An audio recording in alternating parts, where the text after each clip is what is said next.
ಸದ್ಯ ಭಾರತ ಹಾಗೂ ಪಾಕಿಸ್ತಾನದ ನಡುವೆ ಸಂಘರ್ಷ ಏರ್ಪಟ್ಟಿದೆ. ಭಾರತ ಪ್ರತಿದಾಳಿಯನ್ನ ಮುಂದುವರಿಸ್ತಾ ಇದೆ. ಪಾಕಿಸ್ತಾನ ಇಂದು ರಾತ್ರಿ ಮತ್ತೆ ತನ್ನ ದಾಳಿಯನ್ನ ಶುರು ಮಾಡಿತು. ಹೀಗಾಗಿ ಅದಕ್ಕೆ ಪ್ರತಿದಾಳಿಯನ್ನ ಭಾರತವೂ ಸಹ ಮುಂದುವರಿಸ್ತಾ ಇದೆ.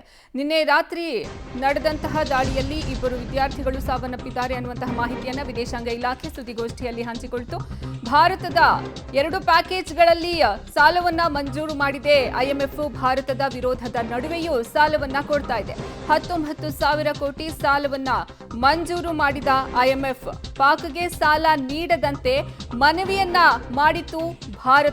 ಭಾರತದ ವಿರೋಧದ ನಡುವೆ ಪಾಕ್ಗೆ ಐಎಂಎಫ್ ಸಾಲವನ್ನ ನೀಡೋಕೆ ಮುಂದಾಗ್ತಾ ಇದೆ.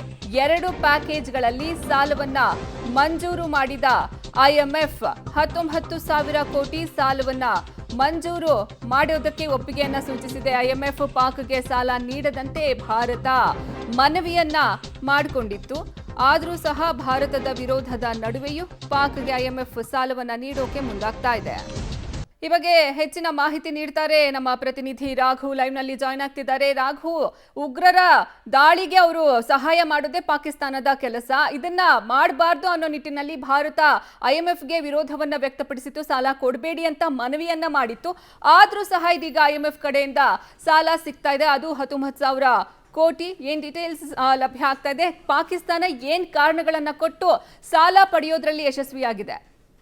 ಅರ್ಪಿತಾ, ಬಹಳ ಪ್ರಮುಖವಾಗಿ ಭಾರತ ವಾದವನ್ನು ಮಾಡಿದಂಥದ್ದೇ ಭಯೋತ್ಪಾದಕರಿಗೆ ಪಾಕ್ ನೀಡ್ತಾ ಇರುವಂತಹ ಉತ್ತೇಜನ, ಜೊತೆಗೆ ಅವರನ್ನ ಪೋಷಣೆ ಮಾಡ್ತಾ ಇರುವಂತಹ ಕಾರಣಕ್ಕಾಗಿಯೇ ಅವರಿಗೆ ಸಾಲವನ್ನು ಕೊಡಬಾರ್ದು ಅನ್ನುವಂತಹ ನಿಟ್ಟಿನಲ್ಲೇ ಭಾರತ ಮನವಿಯನ್ನ ಮಾಡಿತ್ತು. ಕಾರಣ ಈಗ ಸದ್ಯ ನೀವೇನಾದರೂ ಹಣವನ್ನು ಬಿಡುಗಡೆ ಮಾಡುವಂಥ ಕೆಲಸವನ್ನ ಮಾಡಿದ್ರೆ ಮತ್ತೆ ಭಯೋತ್ಪಾದಕರ ಪೋಷಣೆಯ ಕೆಲಸವನ್ನ ಪಾಕ್ ಆರಂಭ ಮಾಡುತ್ತೆ ಅನ್ನುವಂತಹ ವಾದವನ್ನ ಮುಂದಿಟ್ಟು ಸದ್ಯ IMF ಮುಂದೆ ಯಾವುದೇ ಕಾರಣಕ್ಕೂ ನೀವು ಸಾಲವನ್ನು ಕೊಡಬಾರ್ದು ಅನ್ನುವಂತಹ ನಿಟ್ಟಿನಲ್ಲಿ ಒಂದಷ್ಟು ಮನವಿಯನ್ನ ಮಾಡಿತ್ತು. ಬಟ್ ಆದರೆ ಎಲ್ಲೋ ಒಂದ್ ಕಡೆ ಆ ಭಾರತದ ಮನವಿಗೆ ಅಲ್ಲಿ ಒಂದಷ್ಟು ಪುರಸ್ಕಾರಗಳು ಸಿಕ್ಕಿಲ್ಲ. ಸೊ ಅದೇ ಆ ಹಿನ್ನೆಲೆಯಲ್ಲಿ ನೋಡೋದಾದ್ರೆ ಈಗ ಸದ್ಯ ಪಾಕಿಸ್ತಾನಕ್ಕೆ 19,000 ಕೋಟಿ ಹಣವನ್ನ ಸಾಲವನ್ನ ಈಗಾಗಲೇ ನೀಡಿದೆ. ಈ ಹಿಂದೆಯೂ ಕೂಡ ಪಾಕಿಸ್ತಾನಕ್ಕೆ ಸಾಲವನ್ನ ನೀಡಿತ್ತು. ಅದಾದ ಬಳಿಕ ಈಗ ಮತ್ತೆ ಸಾಲವನ್ನ ಬಹಳ ದೊಡ್ಡ ಪ್ರಮಾಣದಲ್ಲಿ ಸಾಲವನ್ನ ಕೇಳಿತ್ತು. ಅಂದ್ರೆ ಸರಿಸುಮಾರು ಲಕ್ಷ ಕೋಟಿಗಳ ಲೆಕ್ಕದಲ್ಲಿ ಪಾಕಿಸ್ತಾನ IMFಗೆ ಸಾಲದ ಮೊರೆಗೆ ಹೋಗಿತ್ತು. ಬಟ್ ಆದ್ರೆ ಸದ್ಯದ ಪರಿಸ್ಥಿತಿಯಲ್ಲಿ ಅಷ್ಟನ್ನ ಕೊಡದೇ ಇರುವಂತ IMF 19,000 ಕೋಟಿಯನ್ನ ಕೊಟ್ಟಿದೆ. ಅಂದ್ರೆ 2 ಕಂತುಗಳಲ್ಲಿ ನಾವು ಹಣವನ್ನ ಬಿಡುಗಡೆ ಮಾಡ್ತೇವೆ ಅಂತ ಹೇಳಿ ಸದ್ಯಕ್ಕೆ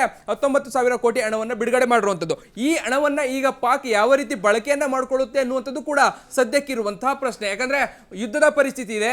ದೇಶದ ಸಂರಕ್ಷಣೆಯ ವಿಚಾರದಲ್ಲಿ ಈ ಹಣವನ್ನು ಬಳಕೆ ಮಾಡಿಕೊಳ್ಳುವಂತಹ ನಿಟ್ಟಿನಲ್ಲಿ ಏನಾದರೂ ಯೋಚನೆ ಮಾಡುತ್ತಾ, ಅಥವಾ ಬೇಡ ನಾವು ಕಂಪ್ಲೀಟ್ ಆಗಿ ಭಾರತದ ವಿರುದ್ಧವಾಗಿ ಹೋರಾಟವನ್ನ ಮಾಡ್ತಾ ಇದ್ದೇವೆ, ಸೇನೆಗೆ ಬಳಕೆಯನ್ನ ಮಾಡ್ಕೊಳ್ಳೋಣ ಅನ್ನುವಂತಹ ನಿಟ್ಟಿನಲ್ಲಿ ಏನಾದರೂ ಯೋಚನೆ ಮಾಡುತ್ತಾ ಅನ್ನೋದನ್ನ ಕಾದು ನೋಡ್ಬೇಕಾಗುತ್ತೆ. ಕಂಪ್ಲೀಟ್ ಆಗಿ ಸೇನೆಗೆ ಈ ಹಣವನ್ನು ಮತ್ತೆ ವ್ಯಯಿಸುವಂತಹ ಶಕ್ತಿಯನ್ನ ಏನಾದರೂ ಪಾಕಿಸ್ತಾನ ಒಳಗೊಂಡ್ರೆ ಅದು ಭಾರತ ಮತ್ತೆ ಅದೆಲ್ಲವನ್ನೂ ಕೂಡ ನಾಶ ಮಾಡುವಂತಹ ಶಕ್ತಿಯನ್ನು ಹೊಂದಿದೆ. ಸೊ ಆ ಕಾರಣಕ್ಕಾಗಿಯೂ ಕೂಡ ಭಾರತ ವಿರುದ್ಧವಾಗಿ ಈಗ ಸಿಕ್ಕಿರುವಂತಹ ಸಾಲ ಏನಿದೆ, ಈ ಸಾಲವನ್ನ ಯಾವ ರೀತಿ ಬಳಕೆಯನ್ನ ಮಾಡ್ಕೊಳ್ತಾರೆ ಅನ್ನೋದು ಕೂಡ ಬಹಳ ಒಂದಷ್ಟು ಕುತೂಹಲ ಇದೆ. ಸೊ ಆ ನಿಟ್ಟಿನಲ್ಲಿ ಪಾಕಿಸ್ತಾನ ಯಾವ ರೀತಿ ನಿರ್ಧಾರಗಳನ್ನ ಮಾಡುತ್ತೆ, ಅದರ ಬಳಕೆಯನ್ನು ಹೇಗೆ ಮಾಡುತ್ತೆ ಅನ್ನೋದನ್ನ ಕಾದು ನೋಡ್ಬೇಕಾಗುತ್ತೆ. ಬಟ್ ಎಲ್ಲೋ ಒಂದ್ ಕಡೆ ಒಣಗಿದ್ದಂಥ ಗಂಟಲಿಗೆ ಸ್ವಲ್ಪ ರಿಲ್ಯಾಕ್ಸ್ ಅನ್ನುವಂತಹ ನಿಟ್ಟಿನಲ್ಲಿ ಅವರಿಗೆ ಸ್ವಲ್ಪ ಅವರ ಗಂಟಲನ್ನ ತೇವಾಂಶ ಮಾಡುವಂಥ ನಿಟ್ಟಿನಲ್ಲಿ ಒಂದಷ್ಟು ಹಣವನ್ನು ಸದ್ಯ IMF ಬಿಡುಗಡೆ ಮಾಡಿದೆ.